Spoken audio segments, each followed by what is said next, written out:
You're listening to an Airwave Media Podcast.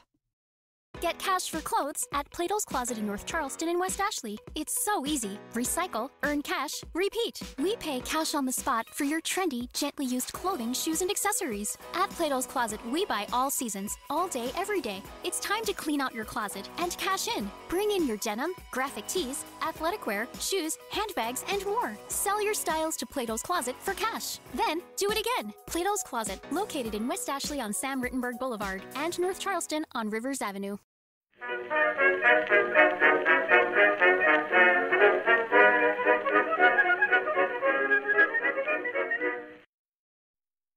Hello everyone and welcome to History of the Second World War, Episode 23, The Third Reich, Part 9, The Reichstag Fire. This week, a big thank you goes out to Green, Allison, and Brom for their support for this podcast on Patreon, where they now get access to special Patreon-only episodes, as well as ad-free versions of every episode of the podcast. You can find out more at historyofthesecondworldwar.com/members. On January 30th, 1933, Adolf Hitler became the Chancellor of Germany, capping off almost 8 years of political growth for the Nazi Party.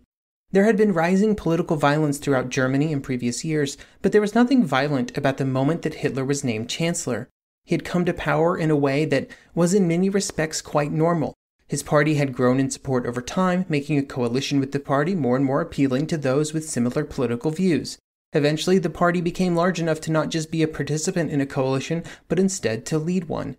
In this episode, we will discuss what happened after January 30th, 1933, and how the situation in Germany very rapidly shifted from a normal transition of government power into something very different. First, we will look at the reactions of those within Germany, both Nazi political opponents and allies. In almost all cases, those across the political landscape in Germany underestimated the wide-ranging reforms that a Nazi-led government would put in place. The left, the socialists and communists alike, would see their ability to influence events both publicly and loudly destroyed. Those on the right were mollified by promises of the destruction of communism in Germany, resolution of the political deadlock of the last several years, and a curtailment in the democratic structures of the Weimar Constitution. They also believed that they would continue to influence events and retain their independence. We will discuss the events of February 1933 as the new government began to assert itself and make changes. And finally, we will end this episode with the Reichstag fire, a critical event which gave the new government that which it so desperately wanted, an excuse to begin an even greater suppression and destruction of the German communist movement. When discussing the reaction of those in Germany to the announcement of the new Hitler government, the first thing to discuss is the overall apathy from many Germans. For over 3 years, the political maneuverings in Berlin had seemed constant, with one government after another losing the support of the Reichstag or never even gaining it in the first place. In the 12 months before January 1933, there had been multiple different governments and multiple national elections to try and resolve the political deadlock. This caused many voters to believe that their votes would change very little, and for those who were engaged and interested in events, the assumptions about the new political arrangements in Berlin would prove to be far from the reality. The general assumption was that Papen and the right-wing parties that had joined in the coalition came out of the whole affair with a huge advantage. For years, they'd been trying to bring the Nazis into the government, and they had finally succeeded, and they had been able to leave the Nazis at a huge numerical disadvantage in the new cabinet. Everything seemed to be going according to plan. On the left, the reaction was somewhat limited. The Social Democrats did not really have a plan of action ready to go in such a situation. The Communists immediately began advocating for a general strike across Germany, an action that they would claim was the only way to ensure that the new government did not use its position to bring down yet more violence on the workers. The Communists did not have the numbers to make such a strike work without the assistance and support of the Social Democrats and the trade unions that would follow their lead. There was also some level of overconfidence within the Communist Party. They believed that the new government could not possibly stay together over a long period of time, and that conflicts between the Nazis and the other parties would eventually be its undoing. This lulled the communist leaders into a sense of security. This did not prevent the communists from reaching out to the Social Democrats about a strike. The communists were always ready to strike. And on January 31st, there would be a meeting of National Social Democratic leaders and trade union representatives in Berlin to discuss the topic. They would eventually elect not to pursue a general strike. There were many reasons that they reached this conclusion. There were, for example, political concerns that too radical of an action might play into the hands of the communist movement, resulting in another large shift in support away from the Social Democrats. There were also concerns about calling for such a large strike during the worst unemployment crisis the nation had ever seen in its short history. These two reasons, along with others, would result in the Social Democrats deciding to do nothing. And so instead of uniting against a common enemy, the Social Democrats would fall into inactivity, due at least partially out of fear of the communists. As other nations looked at events in Germany, the transition of government did not appear to be greatly exceptional. Even if the assumption was made that Hitler might lead Germany into a period of dictatorship, even that was not greatly different than what had happened in so many other nations during the interwar years. Italy, Poland, Estonia, Lithuania, Hungary, Romania, Bulgaria, Portugal, and Yugoslavia would all exit the First World War as democracies, but in the decades before 1933, they had either removed those democracies and replaced them by some form of dictatorship, or at least were very strongly trending in that direction. And Italy, perhaps the best example of a fascist state at this point, was still on very good terms with many other nations. It was a strong ally of France and Britain against possible German aggression. Now, due to its recent reputation as an aggressive nation, there were of course concerns from other European nations like France about the course of future events in Germany. But there would have been similar concerns regardless of who was leading Germany. France was always going to be concerned. For many external viewers, the evolution of the German government did not seem to necessarily cause any immediate alarm. Given the makeup of the government, many foreign newspapers would claim that Hitler had put himself in a poor position. The New York Times would say, quote, "The composition of the cabinet leaves Herr Hitler no scope for gratification or any dictatorial ambition," end quote. As with so many other events, it was only in retrospect that we see how fraught with danger such a governmental change was. While from a high-level view, outside observers did not see a huge shift in the direction for Germany, at a street level, there were almost immediate differences. Only hours after Hitler was appointed chancellor, a torch-lit march was held in Berlin on the evening of January 30th. Nazi newspapers would claim that 700,000 marchers joined the procession, although it's far more likely that the number was much lower, probably around 60,000. Among this number were SA and SS members, members of the Stahlhelm, and just non-uniformed citizens who wished to participate. The march would continue until midnight, and hours later, Goebbels would write that, quote, "It is almost like a dream, a fairy tale. The new Reich has been born, 14 years of work has been crowned with victory. The German Revolution has begun." Hitler would address the nation for the first time as chancellor on February 1st. His speech was very mild in terms of content, especially by his own standards, and by all accounts it was a speech much like what you would expect in such a situation, given an emphasis on, national unity, national greatness, and continued peace. Very, almost boring stuff. In the background, things began to shift immediately. A Reichstag dissolution was signed by Hindenburg, and new elections were scheduled for March 5th. This was the first step in the Nazi plan to cement power in a more permanent fashion. If they could gain a majority for the party and then keep the coalition from the right-wing parties together, then an enabling act could be passed which would allow the government much greater power to control Germany and prevent so much of the partisan deadlock that had been so prevalent in Germany since 1930. With just over a month before the elections, it did not take long for the new government to begin to move into action to ensure electoral victory.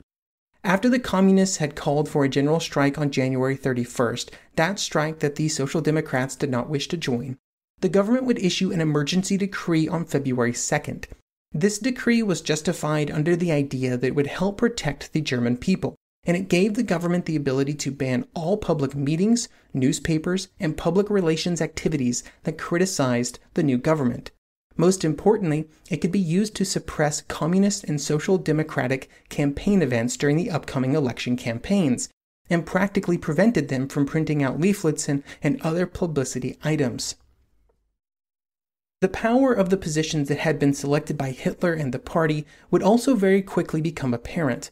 Almost immediately in his new position as Prussian Minister of the Interior, Goering assumed direct control over all police forces in Prussia. which at this time made up over half of Germany.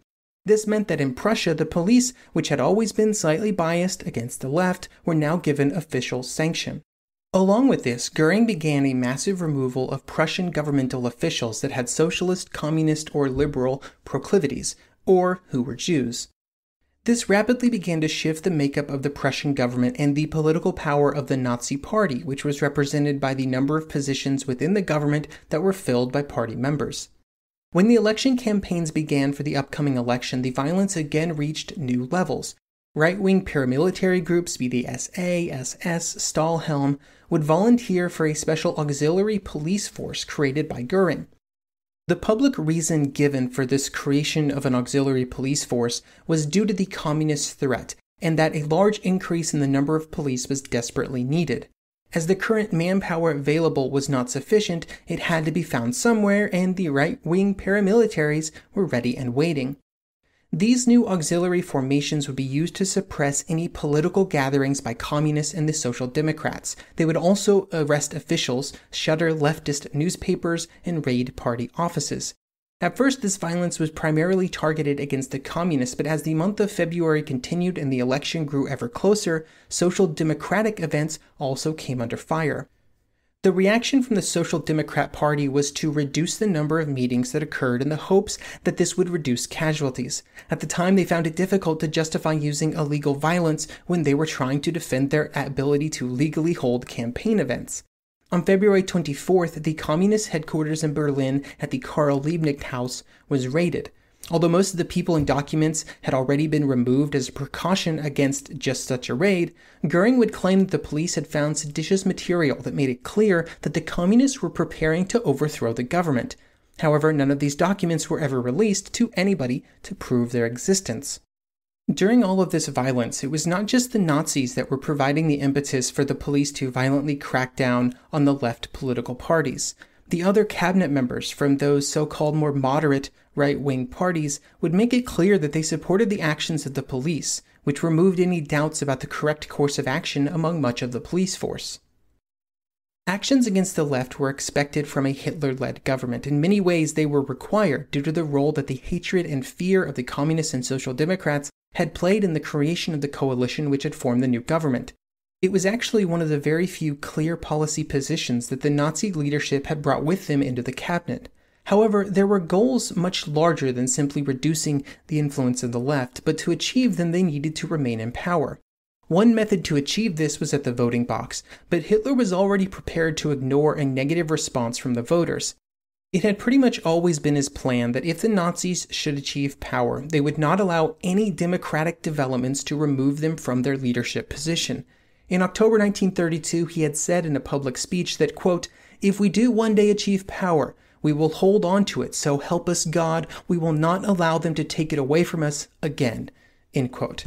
And then in February 1933, he would say, quote, "It will not deter us should the German people abandon us in this hour. We will adhere to whatever is necessary to keep Germany from degenerating," end quote. To make such a course a possibility, Hitler needed help, and he hoped that he would be able to gain the support of the army to make it happen. Discussions with military leaders started on February 3rd, when Hitler was invited to a meeting at the home of General Kurt Freiherr von Hammerstein-Equord. During the meeting, he found receptive listeners. Nazi policies had always been aligned with those of the military leadership: support for rearmament, a reassertion of German military power on the world stage, and a rejection of the restrictions placed upon them by the Versailles Treaty. What Hitler was asking was not that the army should get involved with the political battles around Germany, but instead that they would stay out of them entirely. This appealed to the military leaders and their idea that the military was above politics. It was, however, quite clear that taking such a course would greatly favor Nazi plans, an outcome that many military leaders openly supported. For example, the chief of the ministerial office in the War Ministry, Colonel Walther von Reichenau, would say, quote, "It has to be recognized that we are in a revolution. What is rotten in the state has to go, and so that can only happen through terror. The party will ruthlessly proceed against Marxism. Task of the armed forces, stand at ease. No support if those persecuted seek refuge with the troops," end quote. The result of these February discussions was that Hitler would feel secure that as long as the government did not involve the army in internal policing actions against their political enemies, he did not need to be concerned about them preventing Nazi plans.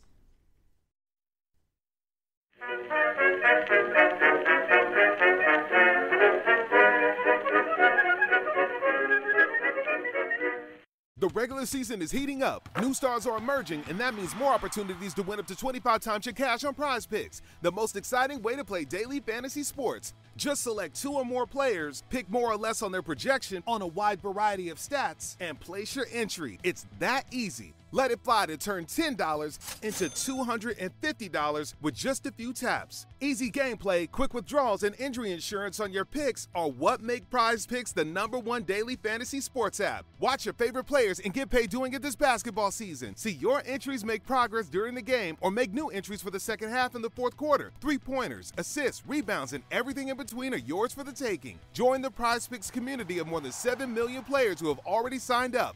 Right now, Prize Picks will match your first deposit of up to $100. Just download the Prize Picks app and use code GET100. That's code GET100 on Prize Picks for a first deposit match of up to $100. Prize Picks. Pick more, pick less. It's that easy.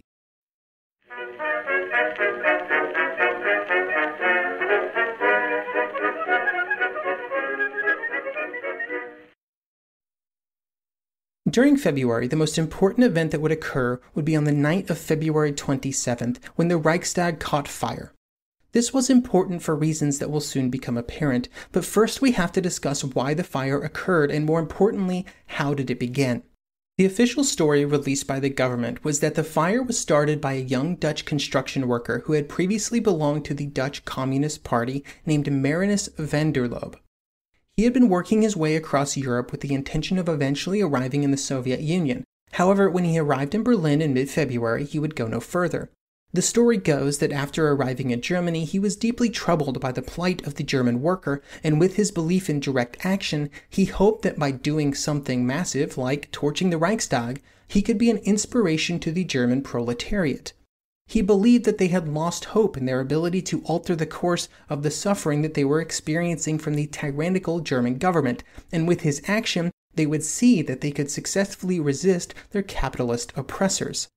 There would quickly be some doubt in the veracity to the claim that van der Lubbe was responsible for the fire and that he set the Reichstag ablaze by himself. It seemed unlikely that a newly arrived foreigner with few connections in the city and with little knowledge of the interior of the Reichstag could successfully cause such a fire that burned so heavily. The communists would quickly deny that they had any involvement in the incident, and they instead claimed that it was the Nazis themselves that had set the fire, framing van der Lubbe with his known ties to communism and his past history of arson, which he had. The theory that the Nazis themselves set the fire would be the second major theory on the event. This theory claims that the Nazis did this to take advantage of the ability that it gave them as an excuse for further actions against the communists. If this was the case, it was likely that the access that various Nazi officials had to the Reichstag had made it far easier to start the fire. There was, for example, an underground passage linking Göring's office to the Reichstag building, and it was completely possible that a group of arsonists could have used this access to set the fire and then exited the scene before anybody knew what was happening. If you are wondering which of these theories is true, and whether it was a solo act by van der Lubbe or some act of the Nazi Party, I have some bad news for you. This is one of the many events that we will discuss on the podcast where I cannot give you a perfectly clear answer. Van der Lubbe seems to be the most likely suspect and was almost certainly involved in some way, but it is essentially impossible to rule out Nazi involvement given some of the circumstantial evidence that would come to light in later decades. A definitive answer is unlikely ever to be recovered, because most of those who had been involved on the Nazi side would be killed in the years that followed, or in the war, of course. We do know that Göring was the first high-level Nazi official on the scene and that van der Lubbe would be quickly arrested, found guilty, and executed. The immediate fear among Nazi leaders was the possibility of a communist revolt against the government. The earlier raid on the Karl Liebknecht house had intensified already existing concerns that such an event was a possibility, and so they sprung into action. Hitler would tell Göring to do anything he felt necessary to protect the government from the communists, and so just hours after the fire had started, orders went out to police to start arresting all communist political representatives. This included not just national delegates to the Reichstag, but also in state and local governments. The police were also ordered to start searching houses for known communists. They used lists that had already been prepared in the preceding months, designed specifically for such a situation. They would break into houses all over Berlin and Germany, arrest communist sympathizers, and throw them into cars and vans and drive off. Thousands were arrested during the night before the rest of Germany even really knew what was happening. Just to reiterate, there is no evidence of any planned communist action at this point, and there's also no evidence linking the Communist Party to the events at the Reichstag, but that didn't really matter. The next morning, the cabinet would meet in an emergency session. The purpose of the meeting was to discuss the official government response to the previous night's events. The outcome would be a decree crafted by Wilhelm Frick that would use the powers of presidential decree, and that would be titled, quote, Order of the Reich President for the Protection of People and State. I won't read the entire decree, but here are some of the most crucial pieces. First up, the preamble, quote, On the basis of Article 48, Paragraph 2 of the Constitution of the German Reich, following is ordered in defense of the communist state endangering acts of violence. And then we have Article 1, quote, Articles 114, 115, 117, 118, 123, 124, and 153 of the Constitution of the German Reich are suspended until further notice.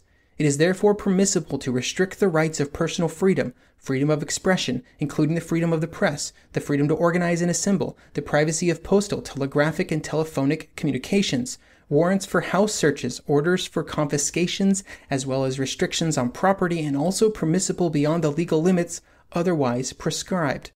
Article 2, quote, If any state fails to take the necessary measures to restore public safety and order, the Reich government may temporarily take over the powers of the highest state authority, end quote. Article 5, The crimes under which the criminal code are punishable by life in a penitentiary are to be punishable by death.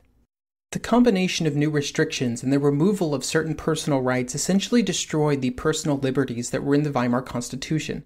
There were discussions among the cabinet, with some of the members hesitant to agree to some of the wording. However, Hitler would remind them that one of the reasons that the coalition had been created was to destroy the communists, and this was the means to accomplish that goal.